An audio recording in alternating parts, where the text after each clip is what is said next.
Cricket से जुड़ी तमाम खबरें, वर्ल्ड रिकॉर्ड, आईसीसी रैंकिंग और आने वाली सीरीज के शेड्यूल से बाखबर रहने के लिए सब्सक्राइब करें बीओ ऑफिशियल चैनल को और दबाएं बेल के बटन को ताकि आप हमारी लेटेस्ट वीडियो सबसे पहले देख सकें। शुक्रिया।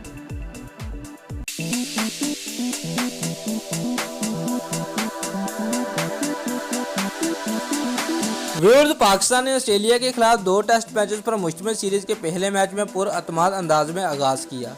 दुबई क्रिकेट स्टेडियम में कौमी टीम के कप्तान सरफराज अहमद ने टॉस जीतने के बाद बैटिंग का फैसला किया तो मोहम्मद हफीज और इमामुल हक ने इनिंग का आगाज किया और खाने के वक्फे पर स्कोर 90 रन तक पहुंचा दिया। व्यूअर्स, मोहम्मद हफीज 50 और इमामुल हक 36 रन के साथ क्रीज पर मौजूद थे। व्यूअर्स, कौमी टीम में बिलाल असफ को टेस्ट कैप दी गई है, जबकि ऑस्ट्रेलिया के एरन फिंच, मार्नूस लाबुशान और ट्रेविस हेड अपना डेब्यू मैच खेल रहे हैं। मैच से कबल ऑलराउंडर शादाब खान इंजरी के बाद पहले टेस्ट से बाहर हो चुके हैं, जिनकी दूसरे मैच में शिरकत मुतवक्का है, जबकि मोहम्मद हफीज बहैसियत ओपनर टीम में शामिल हुए हैं।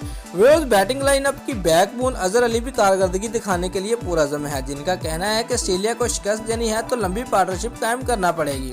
ऑस्ट्रेलिया के खिलाफ मैच के लिए कौमी टीम में मोहम्मद हफीज, इमामुल हक, अजहर अली, असद शफीक, हारिस फेल, बाबर आजम, कप्तान सरफराज अहमद, यासर शाह, बिलाल असफ, वहाब रियाज और मोहम्मद अब्बास पर मुश्तमिल है। ऑस्ट्रेलिया टीम की क़यादत कैंपेन कर रहे हैं।